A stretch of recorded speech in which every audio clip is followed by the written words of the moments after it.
out their cell phones because we're going to talk about the ancient art of boomeranging and what it has to do with corporate wellness now. And so I'm first going to give you a lesson on how to throw a boomerang. Take your cell phone out. I'm joking. Okay, we're not going to do that. That would be a bloodbath. So I want to talk to you about why the should, and you can go roll, why the should embedded in corporate wellness is backfiring and making employees sick, right? So what happens when you point a finger, right? 3 fingers point back. Same thing's happening here. We in HR, we go to our CEOs or the chief kemosabe of the tribe, right? Here. And we ask them for money, and there's some should in that. We feel that we should because it's the right thing to do, and there's a lot of shoulding with him. And everyone's shoulding all over each other. And it becomes this moment, right, where some of us fly above the radar and ask for money, and some of us very furtively just kind of sneak and steal it, right? We find it from another program. We pawn part of our soul because we don't want to ask kemosabe, right, because we don't want him to say no. So what happens then after we finally have gotten this pot of gold and we spend it? We think the tribe is going to go crazy. Yay, wellness is here. Does it always work that way? How many of you have spent money or spent time creating a program out of your hard-earned, and time's precious, probably more precious than the budget you're spending, and this is what you get.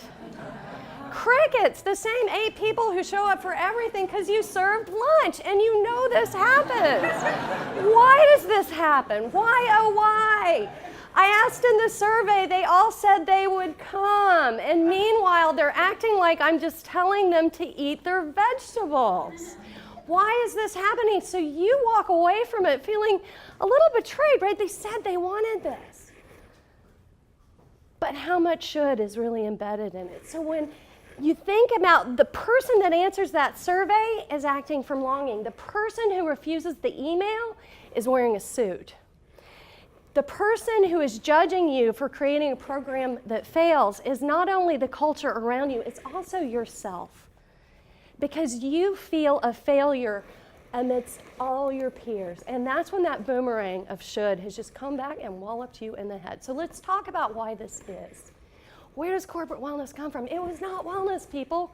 It came from the Industrial Revolution. It was the corporate nurse.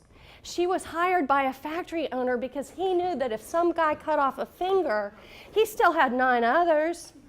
He could go right back to work with the right staff there to sew them back up. So meanwhile, while modern days, we're all comparing ourselves, trying to measure up to Google. And you know a lot of us are trying to measure up to Google or say, no, I don't want to do it that way. I want to do it our way. There's a midpoint that we're edging towards that could be as simple as a little yoga class. God, if I could just get people to even go to a yoga class.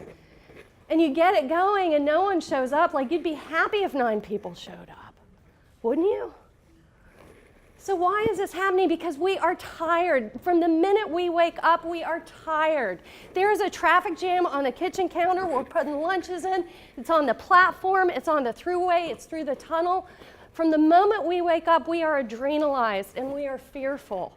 And not only that, look at our home lives. When we're supposed to be sleeping, we can't sleep. And when we're supposed to be working, we're exhausted. And things are piling up. And we wonder why it lacks compassion to say to this tired person, would you come to this wellness program, please? You told me you would. Because in that moment, they are in the belly of the beast. They are in the concrete jungle. They are so fearful that for us to suggest, why don't you step aside for half an hour, take a breath, learn about vegetables. Right? It just makes no sense because we don't need Mercer to tell us. Employees know everyone around them is debilitated by anxiety and depression. We don't need that because we feel it in ourselves. Don't you? We don't need to hear from Gallup that companies spend 41% less on healthy employees because you know how much happier you are when you are healthy. How you make better choices, how everything flows better. So the thing I want to suggest as I keep myself together is how do we draw this human intuition inside of these moments where we are behaving like a suit, where we ourselves hit snooze and say, I can't go to the gym today, I'm too tired. I can't eat healthy today, I'm going to consume pixels. Right? How do we do that? How do we start to hold ourselves accountable for assessing us? Yes, us, HR. How are we taking care of our primordial needs as human beings? Because if we're going to talk to people from should, I'm telling you what, none of this is going to happen. None of these skills that the conference board and every other think tank on the planet says we all have to drive an organization forward or to even drive our lives forward.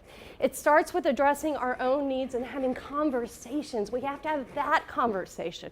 So if we want to talk the walk, walk the talk, we got to have a different talk in organizations about the humanity, the human asset, the human being, the state of being of that human.